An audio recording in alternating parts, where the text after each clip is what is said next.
Yeah, hello, John. Welcome.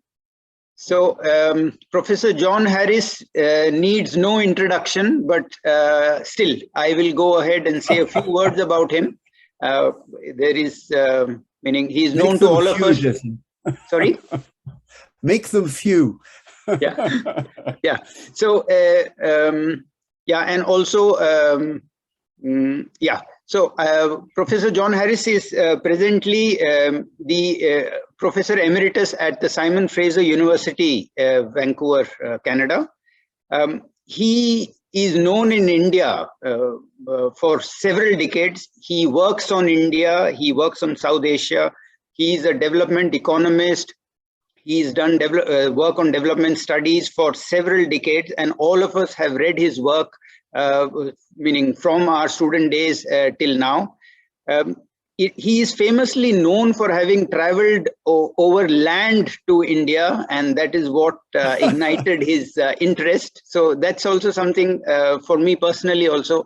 I like this idea that someone travels over land, sees the changes that happen across countries and reaches India, South Asia, and says, oh, this is where I want to do my studies.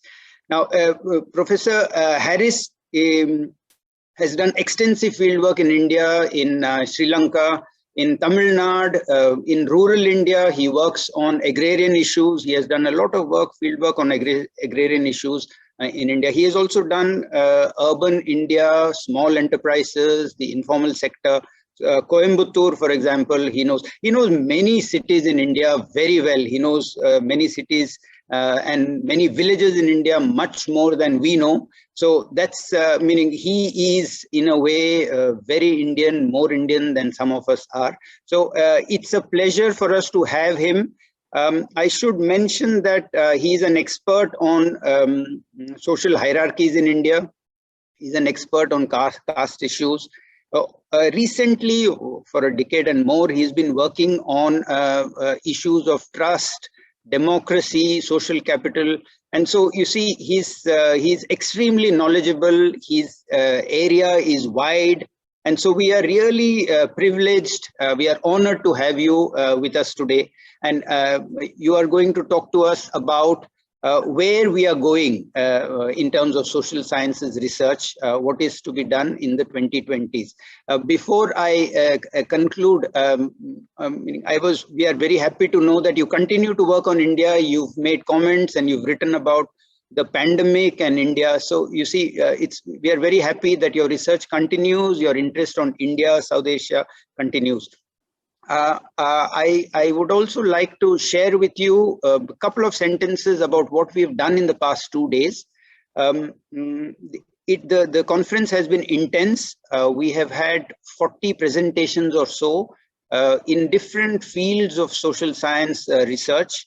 Very interesting presentations, and since time was limited, we did parallel sessions and online parallel sessions, breakout rooms. It was quite intense and very interesting.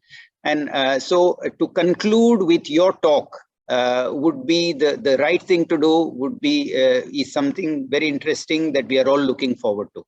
So over to you, John. If it's okay, after you speak, we will have a short question-answer session. That's fine. Jessim, thank you so much for that very kind introduction. I hope I can be heard properly. One never knows.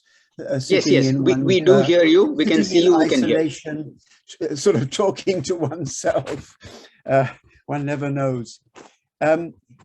In the light of your remarks, Jessim, I think I should say that in this talk I'm going to try to address questions about the social sciences. I will be referring to work on India at times, but I'm actually going to address what I see as, if you will, as being the state of the disciplines, and as I'll explain, I think that it's important for us to at least take note of what is going on in some of the high places of our disciplines in American universities. When Professor Rawal asked me to give this valedictory lecture, he suggested that it would be appropriate for me to talk about what I see as trends in social science research. And I was foolish enough to agree, thinking it would be interesting to step back from my own immediate concerns in research and writing and, to survey what's going on in different fields in terms of the problems that are being investigated, the approaches that are being adopted. Of course, I took on a quite impossible task for the few days that I've had to prepare this talk, and inevitably what follows is going to be a reflection of my own particular hobby horse, some of my own particular hobby horses of a good many years. And as I said, I'm going to spend quite a bit of time in the talk discussing the state of the social sciences in the United States. I'll not apologize for this. It's simply because by virtue of the sheer numbers of social scientists working in the United States, and of course the resources they dispose of, there's a tendency for them to define the development of our disciplines. And some years ago, it seemed to me that in the United States especially, the social sciences tended to be rather polarized between, on the one hand, the dominance of deductive, rational choice theoretic research, allied often with an emphasis on quantitative modeling, and on the other, post-structuralist work focused on language and signification that seemed to me quite often to amount to sheer relativism. This was not a split that made much sense in economics, of course, but in economics, the dominance of what I think of as the mainstream choice theoretic approach appeared to be almost absolute, except in a few outposts like Amherst, where there was space for heterodox economics. I found myself, therefore, somewhere in no man's land, not being persuaded by either of what I perceived to be the dominant tendencies in social science scholarship. The sort of work that made most sense to me, and still does, is based on historically, and that means contextually grounded research. I was not, and I am not, opposed to quantitative methods. That would be simply stupid. But I do worry about the kind of simplifying assumptions that are made necessarily in a lot of quantitative modeling, and then about the power that can come to be exercised by numbers that may result from it. My sometime colleague, the Norwegian economic historian Morten Jørven, for example, wrote a fine book about studies of economic growth in Africa, entitled Poor Numbers. In the book, he shows, amongst much else, that there are several different data sets on economic growth in Africa that have been compiled thanks to the assiduous work of unquestionably very good scholars. But unfortunately, there's no correlation between these different data series. This means that one can tell quite different stories about the trends of growth and the possible explanations for them, depending on which data set is chosen. We may think of somewhat similar problems that have arisen in India too, in circumstances in which the GDP growth figures have taken on such totemic significance. But there are further and stronger reasons for being concerned about the emphasis that's placed so often on mathematical refinement in research. I think of the work of Alice O'Connor on the history of poverty knowledge, the title of her book, in the United States. She shows that early work on poverty in the United States linked it with unemployment, low wages, labor exploitation, and political disenfranchisement. But research was quite soon turned away from those matters of political economy. The movement in research away from the study of the social processes that make people poor, came to be associated with the influence of research foundations and government agencies that have provided large amounts of funding for poverty research and have been able to set the agenda.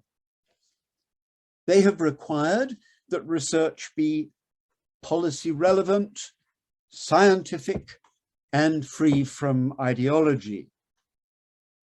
But in all the research that they've financed, poverty has only ever been defined as an individual condition, the property of individual human beings. Poverty knowledge rests then on an ethos of scientific neutrality, but it's very clearly distinguished from what it is not. As Alice O'Connor writes, contemporary poverty knowledge does not define itself as an inquiry into the political economy and culture of capitalism. It is knowledge about the characteristics and behavior and the welfare status of the poor. Nor does it much countenance knowledge honed in direct action or everyday experience, which kind of knowledge does not translate very easily into measurable variables that are the common currency of this objective, scientific, and hence authoritative policy research. The problems of the poor, O'Connor tells us, in the United States have not been related to questions about employment and wage levels or the consequences of rising inequality, so much as issues which have been framed as family values. So the crux of the poverty problem has come to be located in the characteristics of poor people. Many of the same features, I believe, have characterized much of the research on poverty that's been carried on in India too. There's been a very strong focus on measurement, for understandable reasons perhaps, but in a way that has drawn attention away from the processes of accumulation in contemporary capitalism, and so as to evade the problems of the distribution of resources and of political power. The emphasis on objective and scientific research on poverty in India, as well as in the US, tends to support the assumption too that there are possibilities of purely technical, scientific solutions to the problem. But as Anirudh Krishna's research on poverty dynamics in the country, based, as many of you will know, on fairly large samples of households over time, has so clearly demonstrated, large numbers of people experience big fluctuations in their economic circumstances, moving into and out of poverty. One set of studies, for instance, showed that 4% more households moved into than out of poverty in the early years of this century, and that more than 80% of households that succeeded in escaping from poverty remained stuck within what Anirudh refers to as the zone of poverty. These findings lead Krishna to make the point that the repeated observation of pervasive poverty creation suggests that something is deeply wrong with policies that have a lot to say about raising people above the poverty line, but contain nothing at all about preventing future poverty. My friends, am I really being overly critical in thinking that the emphases in poverty research in the country, in which so much effort has been devoted to measurement, have lent force to an approach that has increasingly emphasized tangible welfare handouts to lift people above the poverty line, rather than the much more difficult problems of investment in education and healthcare, which have, of course, been so woefully exposed by the coronavirus pandemic. As I move on, I think it's worth quoting O'Connor's arguments for the reconstruction of poverty knowledge, several of which have, I think, wider relevance. She suggests 5 steps. First, shifting from explanation of individual deprivation to explanation of inequalities in the distribution of power, wealth, and opportunity, which means, this is my addition, examining societal processes and social relationships. Secondly, we should recognize that studying poverty is not to be equated with studying the poor. And this is a point about which I personally feel most strongly. Thirdly, O'Connor suggests the importance of getting away from the research industry model. That's less of a problem in India, perhaps, or has been less of a problem in India, but maybe is becoming more of a problem, or has the potential of becoming more of a problem. Fourthly, Alice O'Connor wants us to challenge the privilege attached to hypothesis testing models of inquiry, recognizing, fifthly, that the ideas of value-free social science and of finding scientific cures for social problems are chimeras. Now, the last 2 of these suggestions resonate with the arguments of what is by now quite an old book, but one that I still find important. This is the book entitled Making Social Science Matter: Why Social Inquiry Fails and How It Can Succeed Again, by the Danish scholar, now a professor at Oxford, called Bente Flyvbjerg. Danish speakers among you, I do apologize that I may not pronounce the name correctly. It is spelt Flyvbjerg.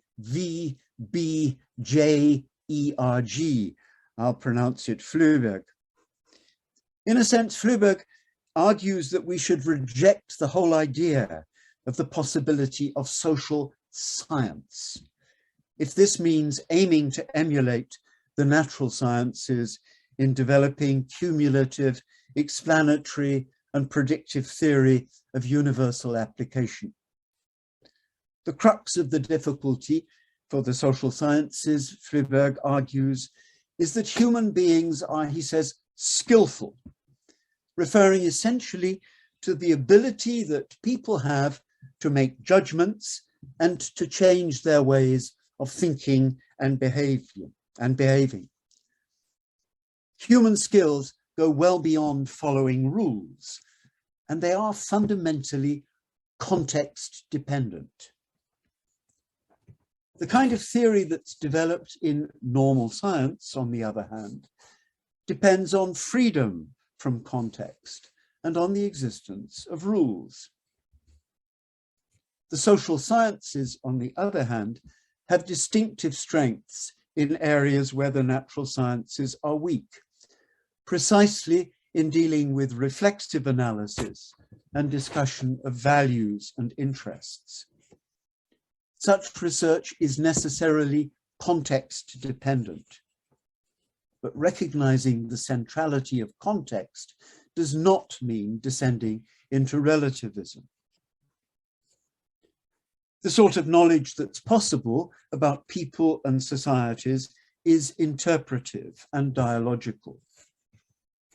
In social science, as normal science, the key task is taken to be the making of deductions and discovering of general principles across large samples.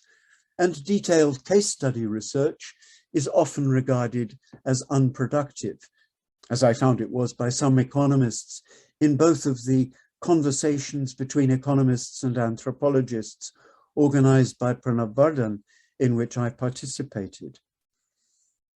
If we recognize the context dependence of human action, however, then the kind of concrete, context-dependent knowledge that may be derived from careful case study research is more valuable, Flyvbjerg argues, than the vain search for predictive theories and universals.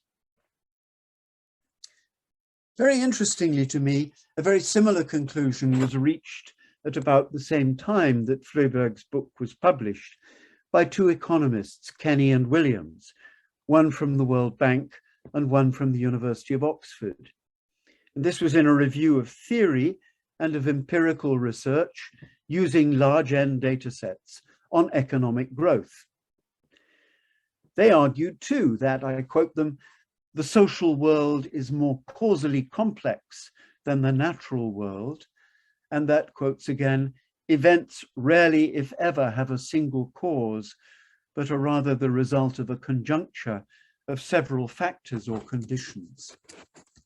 Thus, they argued, economic growth is subject to circular and cumulative causation, leading to path dependency. That means no two cases will ever be exactly comparable, and particular historical analysis of different cases is essential. The two economists concluded that more energy should be directed toward understanding the complex and varied workings of actual economies rather than trying to assimilate them into abstract would-be universal models. Kenny and Williams and Freiberg too emphasized the study of process. And of course, one development in the social sciences over the last decade has been to see the elaboration of the methodology of process tracing, really kind of detailed historical analysis. The concerns expressed by Alice O'Connor and Bent Freiberg resonated very strongly in the world of American political science early in this century, when the so-called perestroika movement took off. It was asked by someone who called herself or himself perestroika. It was asked, why are all the articles appearing in the American Political Science Review from the same methodology, statistics or game theory, with just a symbolic article in political theory?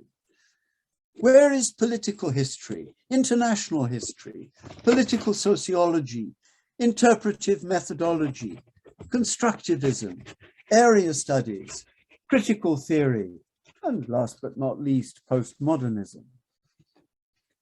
It turned out, as many of you may know, that a fair number of political scientists shared perestroika's view, and a movement took off in the American Political Science Association that, amongst other things, brought Suzanne Rudolph, whose work on Indian politics, much of it done in collaboration with her husband Lloyd, will be known to many of you.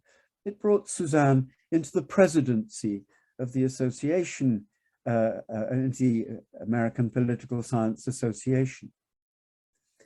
Both Suzanne and Lloyd wrote about perestroika, arguing passionately for pluralism in social science research. Suzanne carefully contrasted what she refers to as the scientific mode of inquiry with the interpretive mode.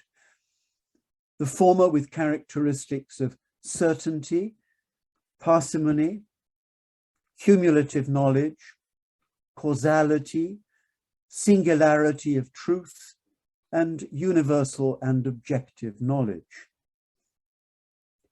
The interpretive mode, on the other hand, is characterized by skepticism rather than certainty, thick description as opposed to parsimony, non-linear succession of paradigms rather than cumulative knowledge, concern with meaning, recognizing the possible multiplicity of truth and contextual knowledge.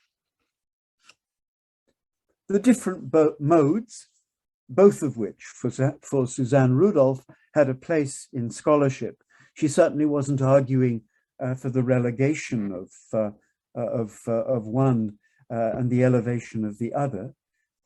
The different modes are, I think, well illustrated in two recent publications with which I'm familiar and that have to do with rural India. I'm thinking of the latest installment of findings from the study of the village of Palanpur in Uttar Pradesh by Himanshu, Lanjo and Stern in their book entitled How Lives Change, and of Jan Breman's summation of a lifetime of research in rural Gujarat in his recent book, Capitalism, Inequality and Labor in India. The two books, interestingly, though about different parts of the country, but both reporting on research carried out over many, many years, half a century pretty well. The two books record some very similar facts, such as the increased importance of migration, short and longer term, for work from the villages.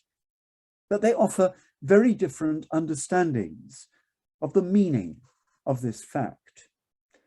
For Himanshu, Lanjo and Stern, it's indicative of entrepreneurial behavior as poor people seek out new opportunities. For Jan Breman, such footloose labor, as he calls it, is the outcome of compulsion brought about by the way in which capitalism has developed in the rural economy. You know, I think there's a sense in which both views are right, or can be right. It rather depends, I think, on what we understand entrepreneurship to mean. But let me return to perestroika and the Rudolph's plea for pluralism in research. What has actually happened in social science research in the United States, as I judge it from an admittedly hasty scanning of leading journals over the last few days, has been to see a reversion to exactly the dominance of the one particular mode of inquiry against which the perestroika movement took off. A scan of the two most recent issues of two leading journals in political science, the American Political Science Review and World Politics, suggests that there remains a high expectation that published work will be based on quantitative modeling, which was, of course, the object of perestroika's intervention. A high proportion of the 44 research articles published in the two issues of the APSR, which was, of course, the particular object of perestroika's intervention, the 44 are among most of the 44 research articles are based on some kind of quantitative modeling, most commonly one form or another of regression analysis. For instance, in 16 of the 23 research articles published in November 2021.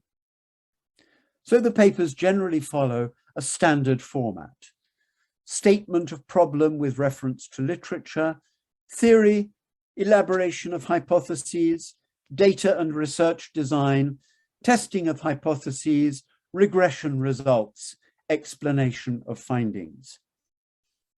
Among the 44 papers published in the two issues, there are just 5 that don't involve quantitative modeling. 2 of them articles on political thought, 2 on particular moments of political history, each of them, as it happens, having to do with the politics of race in the United States, and 1 on constitutional originalism in the Republican Party.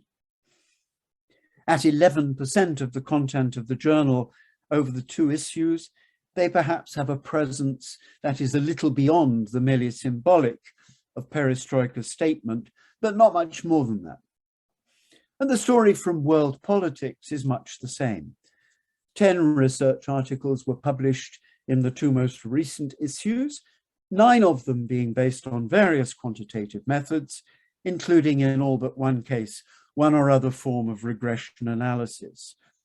Just 1 article is a text reporting on findings from interviews, analysis of Chinese propaganda materials, and drawing on the work of Chinese scholars. The situation isn't radically different in sociology, if I can judge from the 2 most recent issues of the leading journal in the discipline, the so-called leading journal in the discipline, the American Sociological Review, and one of its peers, the American Journal of Sociology. The former, the American Sociological Review, published 12 research articles in the last 2 issues of 2021. 10 of them involved formal modeling, usually including regressions. Just one paper was based primarily on a small set of interviews, and one paper alone was an exercise in Foucauldian analysis, the symbolic article, perhaps, from the other mode of inquiry. The 9 articles published in the 2 most recent issues of the American Journal of Sociology included just 3 that were not based on quantitative modeling. One of them, in my book, in the great tradition of contentious politics in historical sociology, drawing on the work of Charles Tilley, Tarrow, and McAdam. Perestroika's challenge to political scientists in the early 2000s would seem to apply very well indeed to American sociology today, if we can judge from what is being published in the 2 leading journals, or 2 of the leading journals. I've not commented thus far on economics. The sheer volume of work that's published in such a journal as the American Economic Review, often taken to be the most prestigious journal in the discipline, or for example, the Journal of Development Economics, defies any sort of quick analysis, certainly on the part of a non-economist such as myself. I should have corrected you, Yassim, I'm not an economist. I've been an economic anthropologist and economic sociologist. I'm interested, I sometimes put it, in how economies work rather than in economics. Or, you know, sometimes I suppose I would describe myself as a field economist. But I understand from my reading, for instance, of economics commentators in the Financial Times, that with the rise especially of behavioral economics, the dominance of the rational choice theoretic approach is much less absolute than it was. And conventional ideas are being challenged by the emergence, for example, of modern monetary theory, as well as by changes in the world that have been brought into sharp focus by the pandemic. What we've come to call neoliberalism is fighting a fierce rearguard action, though, and the economics profession is still very largely controlled by orthodox mainstream economists, some point that I'm going to come back to. I do have the impression, however, that economics, ironically in some ways, may be more open, more plural than political science and sociology as they are practiced in their high places in Ivy League American universities. It's hard not to be impressed by the sheer range of topics that appears in the Journal of Economic Literature or in the Journal of Economic Perspectives. In 2021, the latter, Journal of Economic Perspectives, hosted symposia, for example, on the impacts of COVID-19, on the Washington Consensus Revisited, on minimum wages, but also on polarization in courts and on preventive medicine. The former, the Journal of Economic Literature, included articles on mass atrocities and their prevention, and on foreign influence on domestic policy, as well as articles on more conventional topics, such as global public goods, household finance, and on theory and evidence about capital controls. There were also 2 articles on economic inequality, one in China and one, interestingly, on economic inequality in pre-industrial times. Again, impression only and maybe superficial, but it seems possible to me that economists are taking up bigger questions than are their peers in other social science disciplines. The range of topics taken up for research in all the disciplines I've referred to is very wide, and only much more detailed analysis it would be really a major research project in itself, would enable one to reach real conclusions about trends and major themes. Nonetheless, I've been struck by the absence of work in the journals I've examined of any research on matters to do with environmental degradation and climate change. Perhaps this is because such work is published only in more specialist journals, and certainly the Journal of Peasant Studies continues to publish a good many articles on environmental matters, including work, of course, on political struggles over natural resources. And latterly, the JPS has been publishing a good deal on agroecology. It also has an important series on aspects of authoritarian populism. And this has led me to reflect on something that David Easton, the leading political scientist of his day, said in his presidential address to the American Political Science Association in 1968 that rings out for me. Easton called for his profession to address the pressing issues of the era, such as race, poverty, and gender.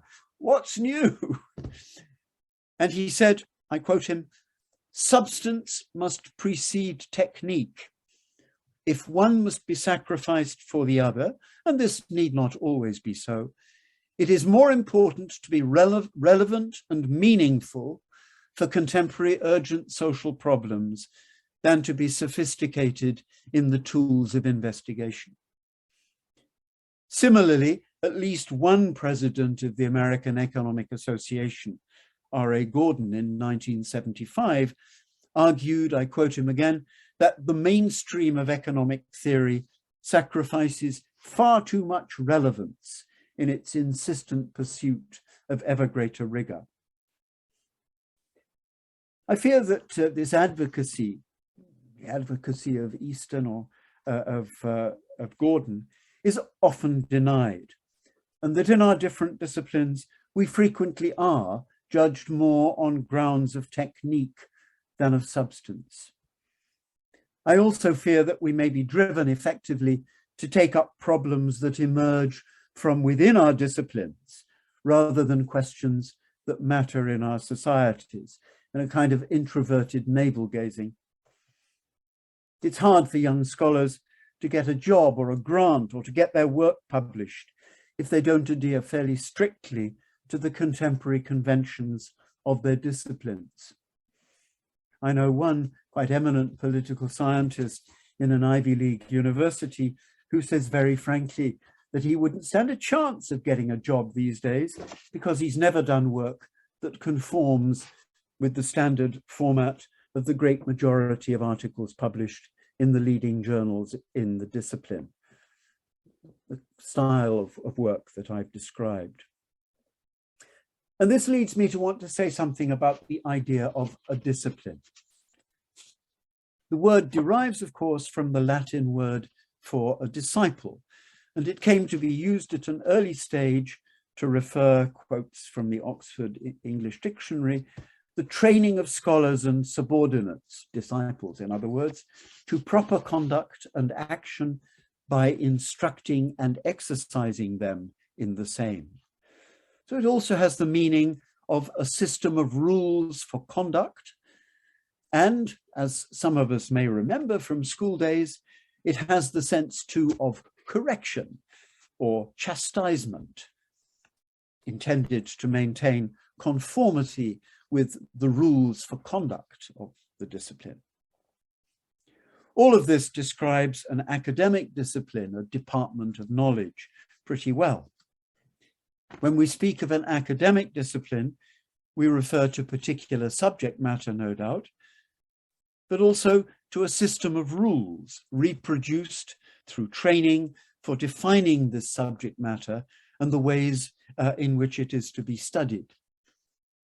And we are disciplined, perhaps by not getting our articles published, or not getting a job, or a grant, or promotion, if we don't respect the rules and conventions which define our discipline at the contemporary moment.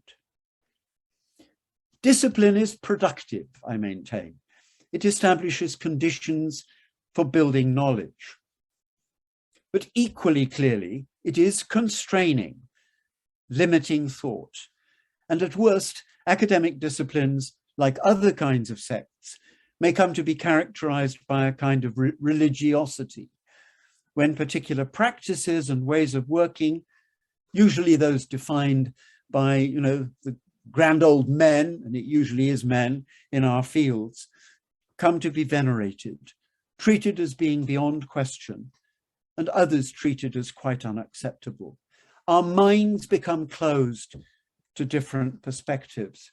And I can't help but quote from something that I read, as a matter of fact, just minutes before I logged in to take part in the seminar today.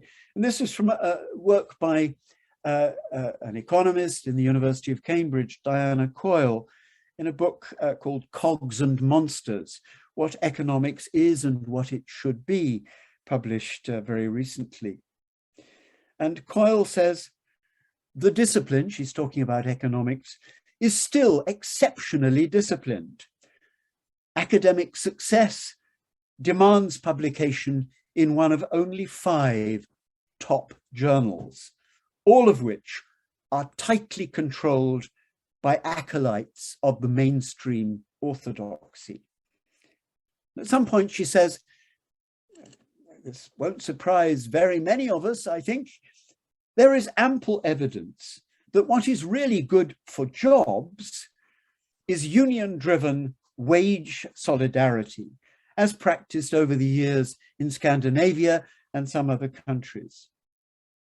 But this fact has eluded mainstream economics and will continue to do so because articles advancing such insights cannot get published in the top 5 journals. Minds become closed to alternative perspectives. So I believe good scholarship requires both discipline and, if you will, anti-discipline, a healthy disrespect for systems of rules when they stand in the way of the pursuit of knowledge about, problems that matter in our societies. So often, discipline comes to involve what is really a kind of mere drill, the reproduction of conventional ways of thinking. And one way, I believe, of maintaining the necessary tension between discipline and anti-discipline is through cross-disciplinary research. Working across disciplines is important too, I think, because so many of the questions that matter in our world don't fit neatly into the subject matter of any one discipline.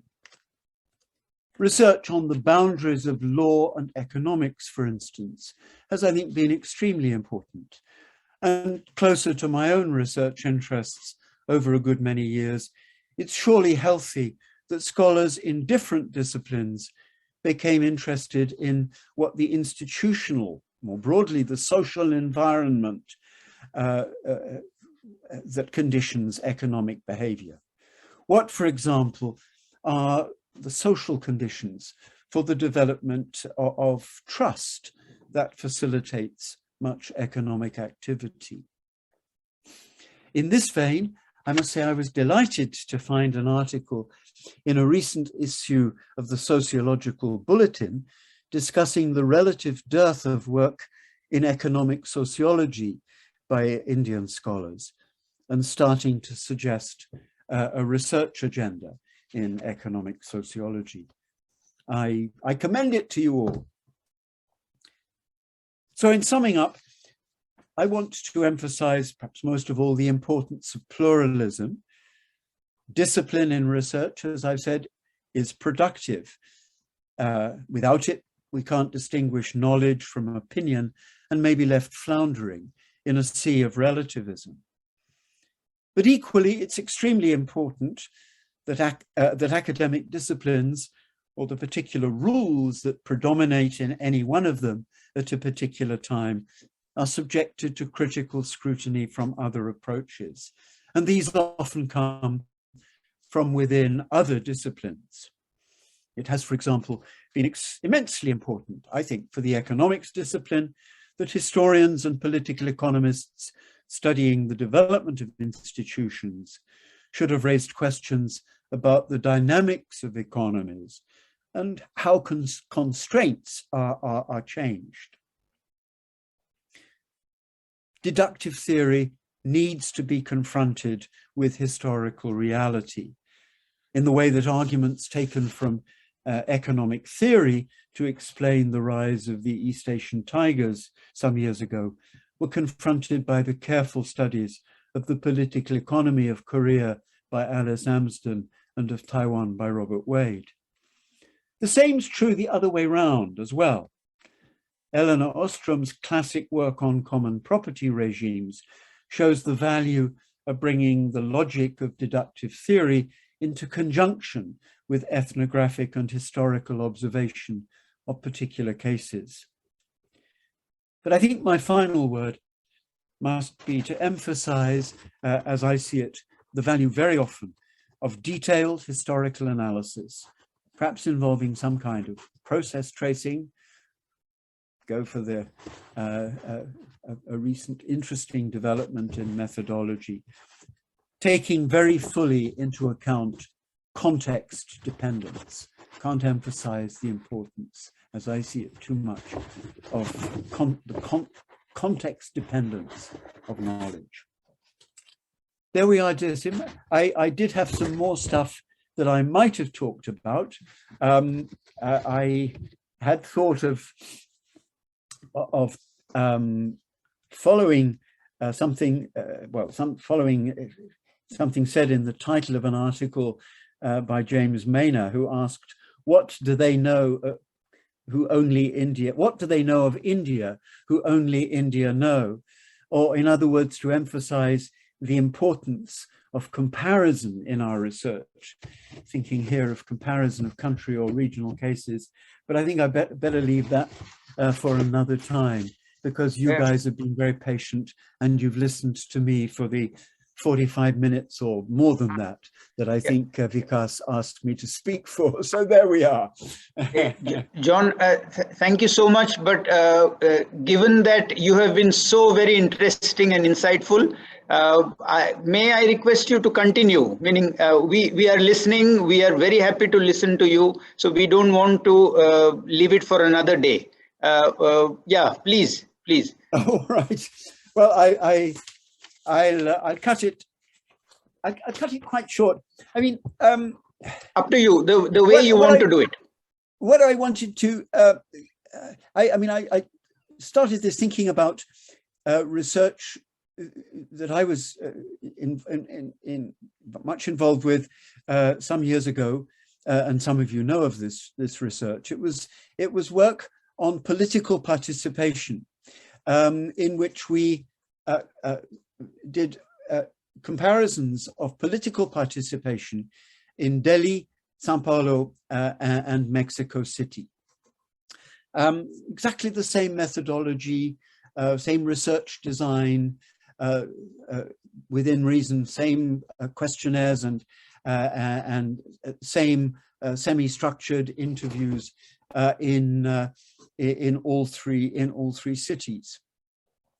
And it was so striking to me that when we came to look at the comparison of our findings, my Latin Americanist colleagues were so struck by the fact that while poor people in Delhi, according to our research findings, and there's a lot of other research which reaches the same point, so many poor people are engaged in efforts at tackling public problems.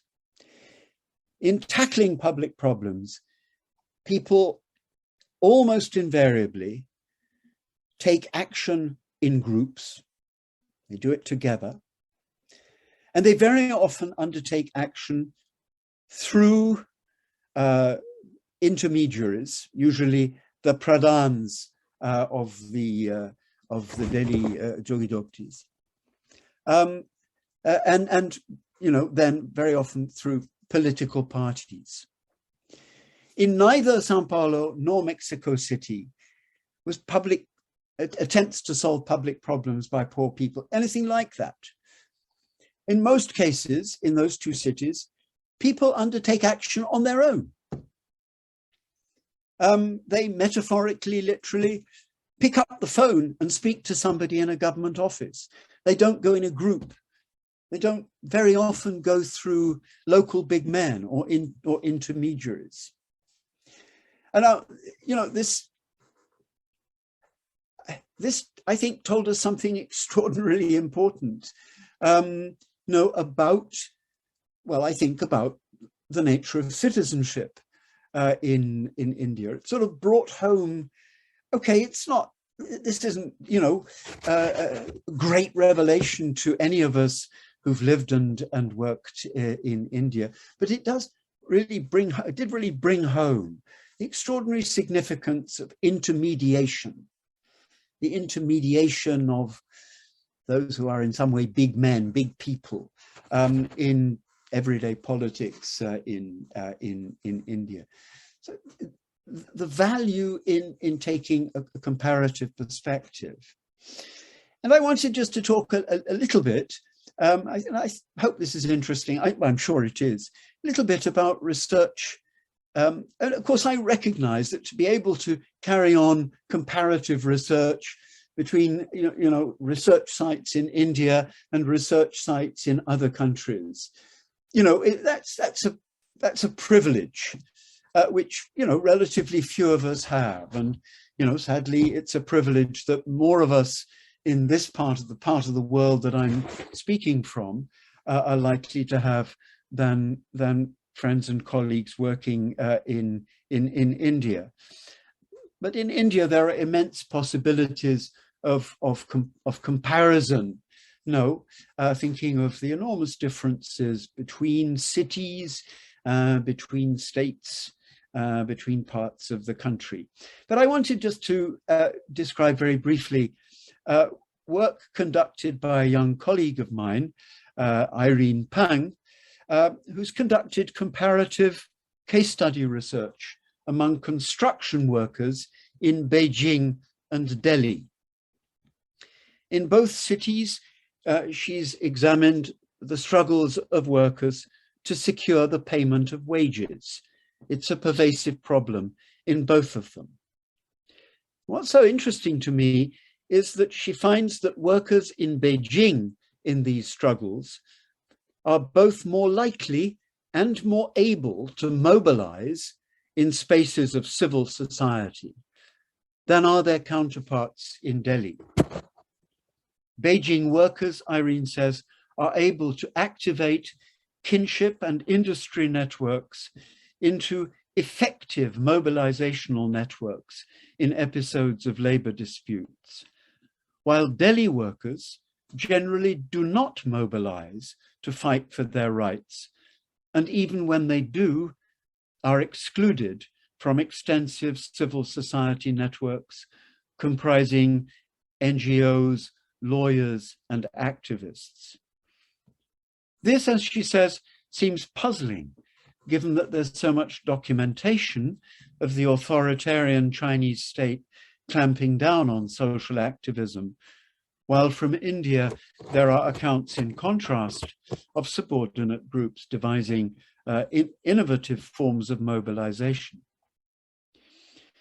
The answer to the puzzle, it turns out, for Irene anyway, has to do a lot with differences between China and India in terms of what the sociologist Michael Mann refers to as the infrastructural power of the state, in which the network of centrally organized state services and the literacy of the population play a significant part, as well as systems of communication and transport and of regulation. Infrastructural power in which the state penetrates society implies a kind of cooperative relationship between citizens and the state. But then, as Mann argues, infrastructural power is a two-way street.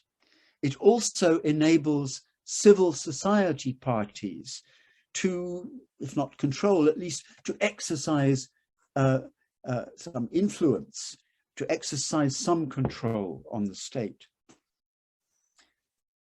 In both China and India, the state disposes of considerable despotic power in man's terms, meaning that the state elite is empowered to take a range of actions without reference to civil society. But the Chinese state has much greater infrastructural power than does that of India. It seems possible, for example, to me, paradoxical though it may seem, that the Indian state exercises greater infrastructural power in rural society because of relatively more extensive provisioning of welfare services and the closer contact with people brought about by the greater depth of decentralization of local government in rural society. But it's their own literacy, the communicative technologies that the state deploys, and a local state infrastructure that is deeply embedded, that enable Beijing workers, Irene says, to locate, access, and make demands on the state. Whereas Delhi workers, she says, experience great difficulties in establishing direct contact with the state. Back to my observations from the comparative case studies in Delhi, Sao Paulo, and Mexico City. Delhi workers experience great difficulties in establishing direct contact with the state, due both to its illegibility to them and their own lack of literacy. The infrastructural power of the Chinese state in Beijing makes for state control for sure, but it also provides sites of state-citizen interface, which allow citizens to make demands upon the state. And the Beijing workers displayed higher levels of rights consciousness, were more prepared for rights contestations, and were also more likely to make publicly to make demands on their employer or the state by self-organizing and building resource networks. And Irene found nothing like this in Delhi. Okay, it's one scholar's one set of observations, but from the little bit I said about it, doesn't this comparative research raise such important questions, makes for important insights, I think, into the way in which politics works, the relationships between state and civil society, what happens in civil society, in India. It's yet another instance, I think, of the value of comparative research. And as I say, I know that it's to be able to compare construction workers in Beijing and Delhi is a privilege which is denied to most of us.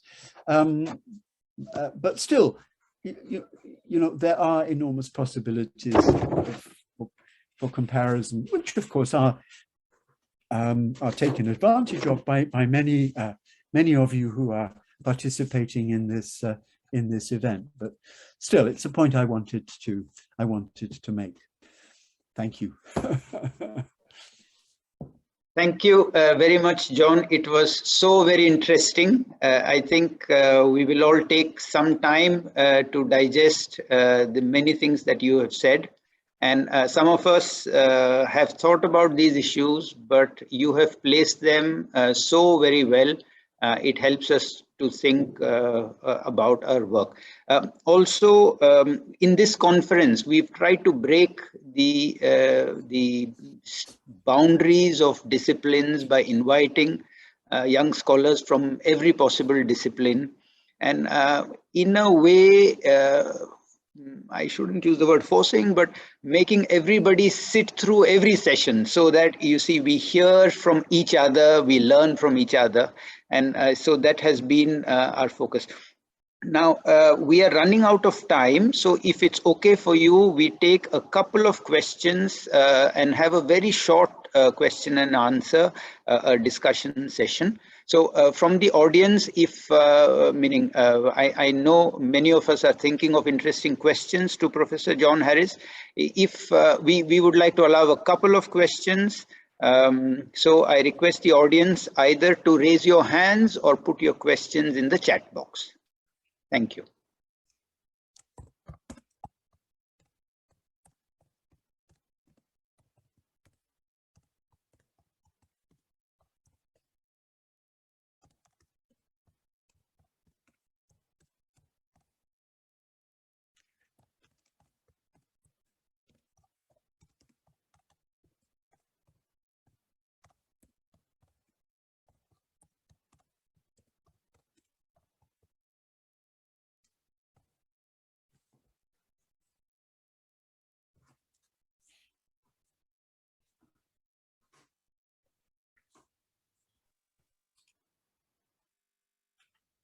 Vikas. Hi, John. Sorry, I was waiting for younger people to have the discussion, but if nobody is, there is a question. There's a question saying, what is the role of experts to enable knowledge reproduction from disciplinary paradigms that emphasize on data and evade context and multiple truths, especially in policies? The role of experts to enable knowledge.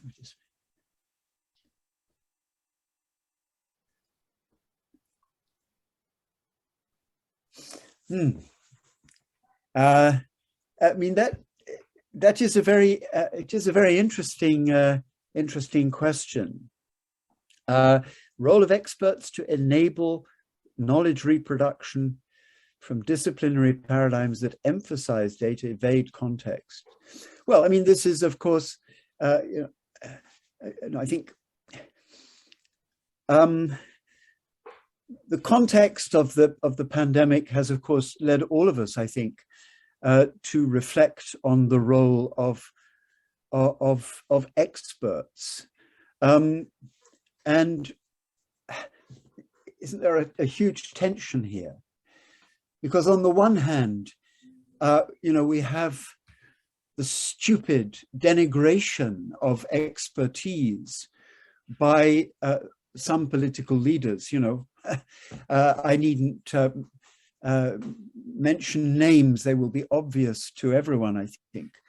The denigration of scientific knowledge and the assertion of pseudoscience. There's that on the one hand, and on the other, there is what I was talking about a few moments ago. The way in which I think particularly social science disciplines tend to be kind of hegemonized by one particular way of approaching the construction of knowledge, and then the expertise that is exercised delivers up, well, for example, the stupidity, the horrors of the kinds of policies of austerity that were pursued in so many countries, certainly in my native country in the UK, over the last decade.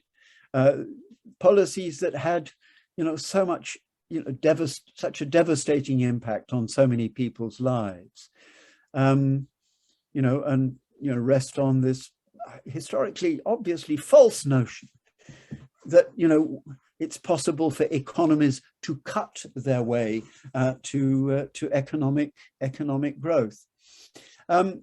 So expertise is very problematic, and I think we really do well to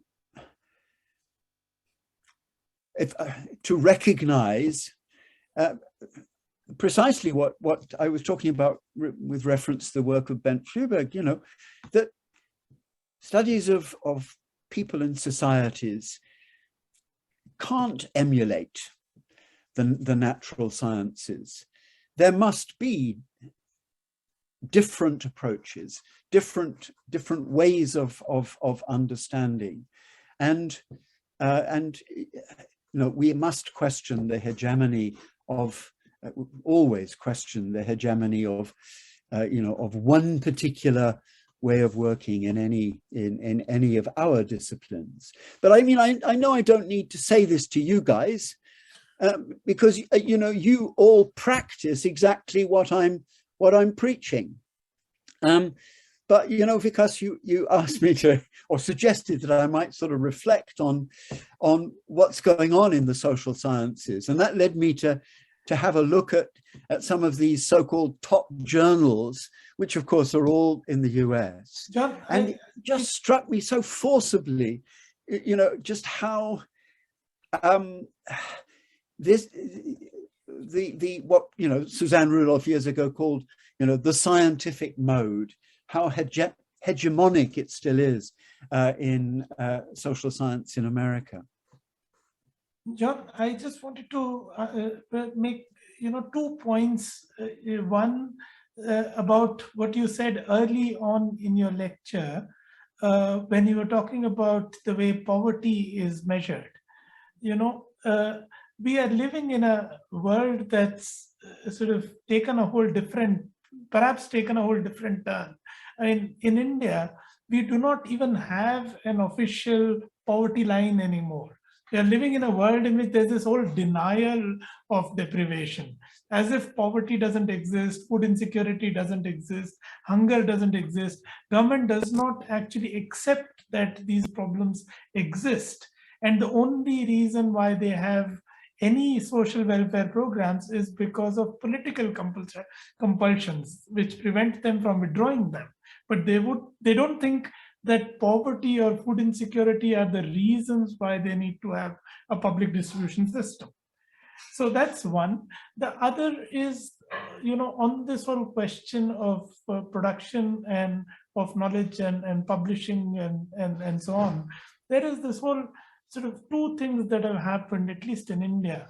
One is bureaucratization of this, you know. So for example, you know, a lot of these people who are participating in this conference are facing this problem that they cannot submit their dissertations unless they have participated in an event like this. And participation in events like this has meant that they have to go through a process that is, on the one hand, extremely bureaucratic, and on the other hand, actually horribly commercialized. So there is, you know, a whole sort of, you know, there's a sort of flood of parasitic journals, parasitic, you know, bogus conferences, you know, where you can just pay a little bit of money and get through. And it's something that has now, you know, become international. So I was recently seeing Elsevier has opened a whole new track of publishing where you can pay money and get published in Elsevier journals on priority. So you want to publish in an Elsevier journal, you just have to pay up and you can get published. Now, that kind of bureaucratizing and commercialization of knowledge is just a killer, you know, and this is a problem that these young people are really having to deal with, you know. Yeah. Oh, I mean, don't get me started. I mean, my kids are young academics, you know, and I just think, oh God, the academic profession in the UK, which is where they work, has just changed so much from, you know, when I was in their position. I think it's horrible. And, you know, it's only just, you know, sheer love of research that, and of teaching actually, that keeps them there. Yeah, I mean, of course, I mean, just going back to what you said at the beginning, you know, I said I didn't need to name the politicians who denigrate expertise. you know, there are a good number of them sitting in positions of power in the city in which you are sitting at the moment. And of course, you know, I didn't mean to say that, you know, the question of having some sort of handle on the level of poverty in the country isn't a matter of importance. But I do think that for a long time anyway, there was a sort of too much of a focus on sort of the nuances of measurement and far too little concern with the processes, the social processes that make people poor. And I do think that there was something in the way in which research on poverty was conducted, which, you know, kind of lent a certain sort of legitimacy to interventions intended directly to raise people above that poverty line, while education and health were so terribly, terribly neglected. You know, perhaps I'm wrong in that argument, but anyway, there's a view there.